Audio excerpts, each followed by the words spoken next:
Sino pong inireklamo ninyo? Yung pong si Yung Elizabeth. girlfriend. Sino po si Elizabeth? Yun yung girlfriend daw ng mister ni Rosalie. At makakausap din natin sa kabilang linya para sa side niya. Miss Rosalie? Ma'am, Ako po kasi ang nagrereklamo din po kasi ako dahil siya po yung girlfriend ng mister ko, siya pa po ang nanira sa akin. Nagkausap na po kami niyan eh. Nasabi ko naman po sa kanya yung mga privacy na nasa namin, wag mo nang ipagkakalat pa. Alam niyo po bang ipinagkakalat niya po sa Messenger at account pa po ng asawa ko ang ginagamit niya. Pati po ako, pinadala niya po ako sa imo. Ang gusto ko lang po sana doon, wag naman po sana siyang ganun. Sana naman po magpaka-professional naman po siya. Ngayon po, ikanin niya na po lahat sa buong mundo. Lahat nakita na. Ano pa po ang gagawin ko dyan? okay, sige po. Tamang-tama ho. Kanina pa nakikinig si Miss Elizabeth Racho. Siya po yung inyong Opo, inireklamo. Gusto ko po siyang makausap. Maririnig niya po ba ako? Sige. Miss Rosalie, kausapin niyo po si Elizabeth. Hello, ma'am. Ako na po nakikiusap sa inyo. Maganda pong pag-uusap natin. Ang akin lang po dyan, itigil nyo na po at isorry nyo na po yung cellphone ng asawa ko na wala na po tayong problema. Ayoko na po pumunta sa ganyan niya dahil alam ko naman din pong kalagayan nyo.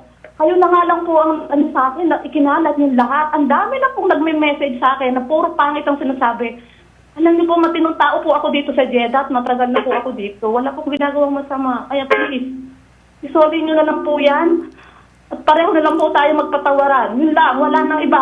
Ayoko na po, ano po yan sa NBI or basta, yun lang po. Mr. Marlon Tabares, magandang hapon. Yes, sir. Magandang hapon po. Ikaw po ang punot dulo ng kaguluhang itong isinusumbong ngayon sa amin. Alam niyo ho ba ito? Sir, kaya niyo bang awatin itong girlfriend ninyo? Natigilan na po si Mrs. Hindi na po nakipag-ugnayan dyan sa kanya, sir. Kasi may balak yan, sir, na ayaw ako pabalikin ng Saudi Arabia. Kaya yan ginagawa niya sa akin.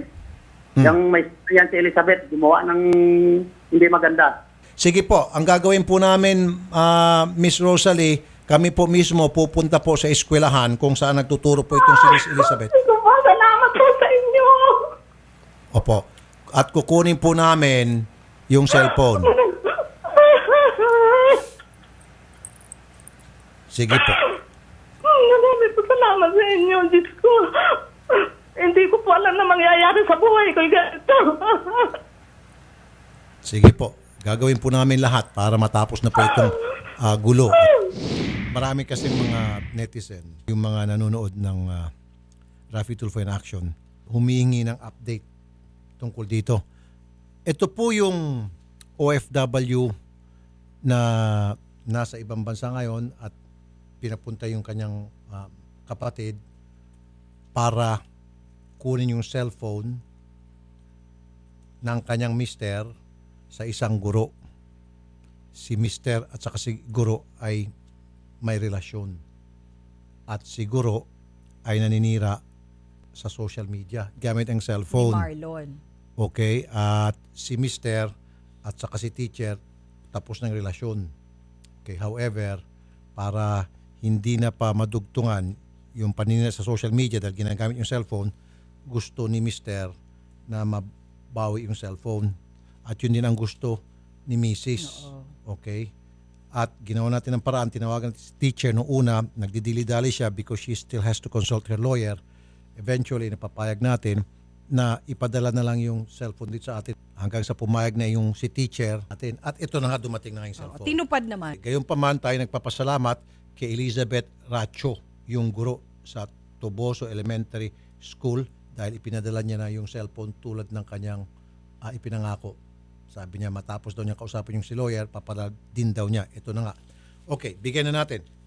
Andito sa atin si Mr. Aris Avellanoza. Sir, bigyan mo yun kay sir. Paki-check lamang po kung yan ho ba yung cellphone ng inyong kapatid. Yan ho ba? Opo. Okay. Ba't nyo alam na yan? Nakita ko po ito eh. Ginagamit po niya doon sa amin. Okay, so kabisado mo. Apa. Sige. Kausapin muna natin si Mr. Marlon Tabares and then mamaya si Mrs., yung OFW, si Ma'am Rosalie Avellanoza. Sir Marlon?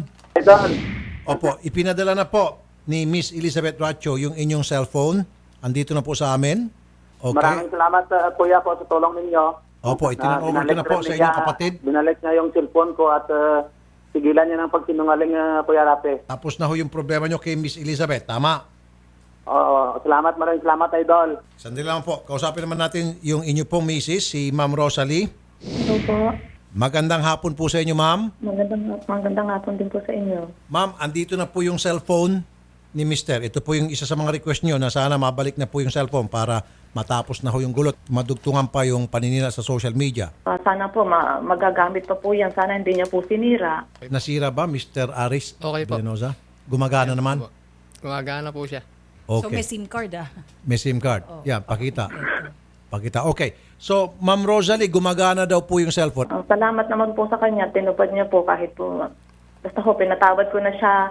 Nangingi po siya sa akin ng tawad. Kaya okay na po yun. Humingi po ng tawad sa inyo, ma'am? Opo, nag-chat po siya sa akin. Nagkamali nga daw po siya. At gumanti nga daw po siya. Napasama daw po ako. Yun ang sinabi niya sa text niya sa akin. Sana Okay. naman po huwag na niyang ulitin pa. Kahit po inamin niya na mali siya at nagkasala siya, huwag na po niya sanang ulitin pa yung mga, yung po, alam niyo po, yung kanyang mga iniisip na masama. Sana po tumigil na. Opo. Ako din po, meron lang akong personal na opinion. Sorry ha, Marlon ha. Si Marlon din po, may kasalanan din po, ma'am. Opo. Sinasabihan ko naman po siya. Hindi lang naman po yung babae. Dalawa po silang nagkamali dyan. Ayusin na nila yung mga sarili nila. Kasi kung hindi po niligawan ni Marlon, si Miss Elizabeth, hindi po sana nagkaganito.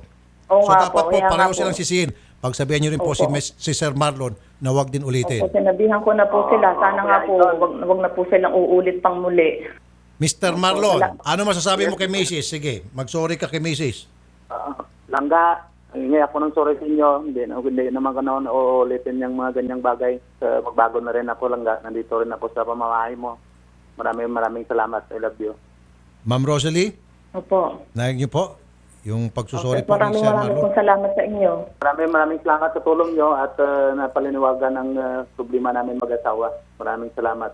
Sige po, walang anuman po. Kaya po kami nandito ay para tumulong po sa mga katulad po ninyo na nangangailangan po ng tulong at may problema. Okay? Sige po. Oo. Salamat po, Mr. Marlon Tabares. Good luck po sa inyo. Maraming salamat, Kuya Idol. Maraming salamat. God bless. Opo. Ma'am Rosalie Abellanosa, maraming Opo. salamat po at good luck po sa inyo. God bless po. Salamat po.